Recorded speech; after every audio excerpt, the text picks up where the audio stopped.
بسم اللہ الرحمن الرحیم۔ اسلامی تاریخ۔ حضرت داؤد علیہ السلام کی نبوت و حکومت۔ حضرت داؤد علیہ السلام سے پہلے بنی اسرائیل میں نبوت اور حکومت دو الگ الگ خاندانوں سے چلی آ رہی تھی۔ یہودا کے خاندان میں نبوت اور افراہیم کے خاندان میں حکومت و سلطنت تھی۔ حضرت داؤد علیہ السلام بنی اسرائیل کے وہ پہلے شخص ہیں جن کو اللہ تعالی نے نبوت اور حکومت ایک ساتھ عطا کیا تھا۔ وہ خدا کے پیغمبر اور رسول ہونے کے ساتھ ساتھ بنی اسرائیل کے حاکم و بادشاہ بھی تھے۔ انہوں نے حضرت موسیٰ علیہ السلام کی شریعت کو اثر نو زندہ کیا اور اپنی قوم کو سیدھی راہ پر چلانے کی کوشش کرتے رہے۔ اس کے ساتھ ہی 40 سے 70 سال تک بنی اسرائیل پر کامیاب حکومت کی۔ پہلے 7 سال تک ان کا دارالحکومت حبرون تھا، پھر یروشلم کو اپنا دارالحکومت بنایا۔ تھوڑی ہی مدت میں ان کی حکومت کا دائرہ شام، عراق، فلسطین اور شرق اردن کے علاوہ دیگر ممالک تک وسیع ہو گیا تھا۔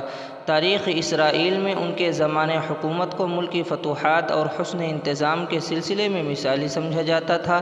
انہوں نے 100 سال کی عمر میں اللہ کی عبادت کرتے ہوئے انتقال فرمایا اور شہر صیہون میں دفن ہوئے۔ اللہ کی قدرت، انسانی عقل۔ اللہ تعالیٰ نے اپنی قدرت سے انسان کو عقل عطا فرمائی، جس کی وجہ سے وہ بڑے بڑے کارنامے انجام دینے کی صلاحیت رکھتا ہے۔ یہاں تک کہ اسی عقل کے ذریعے بڑے بڑے سرکش و طاقتور جانوروں کو بھی اپنے قبضے میں لے لیتا ہے۔ اگر انسان کی عقل خراب ہو جائے تو وہ سب کچھ بھول جاتا ہے، یہاں تک کہ اس کو اپنی بھی خبر نہیں رہتی۔